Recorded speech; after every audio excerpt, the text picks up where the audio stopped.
జిల్లా అభివృద్ధికి చర్యలు తీసుకుంటారని జిల్లా కలెక్టర్ పి రాజాబాబు చెప్పారు.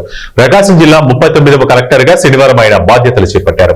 ముందుగా ఎన్ఎస్పీ గెస్ట్ హౌస్ కు వచ్చిన కలెక్టర్ కు joint collector R Gopalakrishna, DRO B చినవూబులేసు, ఒంగోలు ఆర్డీఓ లక్ష్మీ ప్రసన్న, కనిగిరి ఆర్డీఓ కేశవర్ధన్ రెడ్డి, ఇతర రెవెన్యూ అధికారులు ఘన స్వాగతం పలికారు. అనంతరం వేద పండితులు పూర్ణ కుంభంతో స్వాగతం పలికారు. హిందూ, ముస్లిం, క్రైస్తవ మత పెద్దల ఆశీర్వచనాల మధ్య జిల్లా కలెక్టర్ గా రాజాబాబు బాధ్యతలు స్వీకరించారు.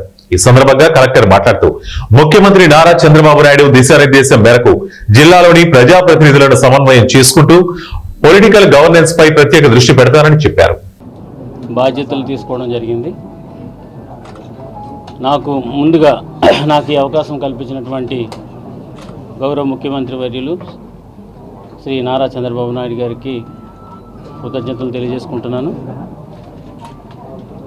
అదేవిధంగా ఈ జిల్లాలో ఇంతకుముందు పనిచేసినటువంటి కలెక్టర్ ఏవైతే ప్రజలకు ఉపయోగపడేటువంటి మంచి పనుల్లో ఏ విధమైనటువంటి నిర్ణయాలు తీసుకున్నప్పటికీ వాటిని ప్రజలకు ఉపయోగార్థం అవి కంటిన్యూ చేయడం జరుగుతుంది. అదేవిధంగా ఈ జిల్లాలో ఉన్నటువంటి సమస్యలు పరిష్కారానికి కృషి చేయడం జరుగుతుంది.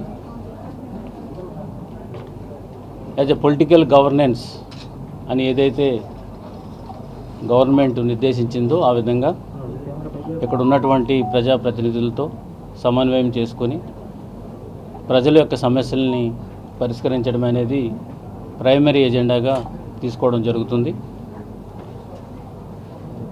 నా ఉద్దేశ ప్రకారం there is no problem without a solution. పరిష్కారం లేనటువంటి సమస్య అనేది ఏది లేదనేది నేను ఎప్పుడు నమ్ముతాను. దానికి అన్ని రకాలుగా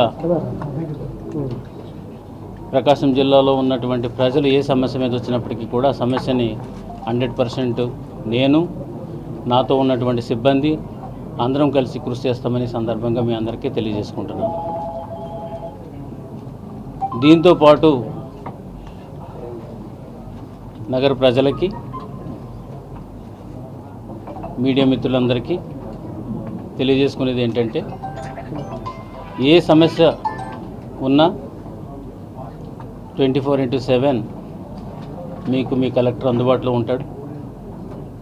అదేవిధంగా మీడియా మిత్రులు కూడా ఏ సమస్య ఉన్నప్పటికీ కూడా నా దగ్గరికి తీసుకొచ్చి దాని పరిష్కారం దిశగా అందరం కూడా కృషి చేయాలనేది ఈ సందర్భంగా మీ అందరికీ తెలియజేస్తున్నాను.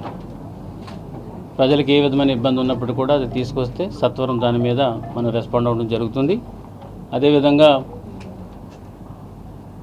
ఏ పెద్ద సమస్య ఉన్నప్పటికీ కూడా ప్రజాప్రతినిధులతో చర్చించి తగు నిర్ణయం తీసుకుని ఆ సమస్యను కూడా పరిష్కరించడం జరుగుతుంది. గవర్నమెంట్ కొన్ని ప్రత్యేకమైనటువంటి టార్గెట్స్ ఉన్నాయి ప్రజల ఉపయోగార్థం. వెలుగొండ ప్రాజెక్ట్ అయితేనేమి, తర్వాత కొన్ని ఇన్ఫ్రాస్ట్రక్చర్ ఇష్యూస్ ఏవైతే ఉన్నాయో వాటికి సంబంధించిన ఇష్యూస్ మీద సత్వరం అందరూ ఆఫీసర్స్ కూడా వర్క్ చేసి దాన్ని కూడా త్వరితగతిన టార్గెట్ రూపంలో పెట్టుకుని అది కంప్లీట్ చేయడం జరుగుతుంది. So thank you very much for coming all the way here. So ఈ సందర్భంగా ప్రజలందరికీ కూడా ఒకసారి నేను కృతజ్ఞతలు తెలియజేస్తున్నాను.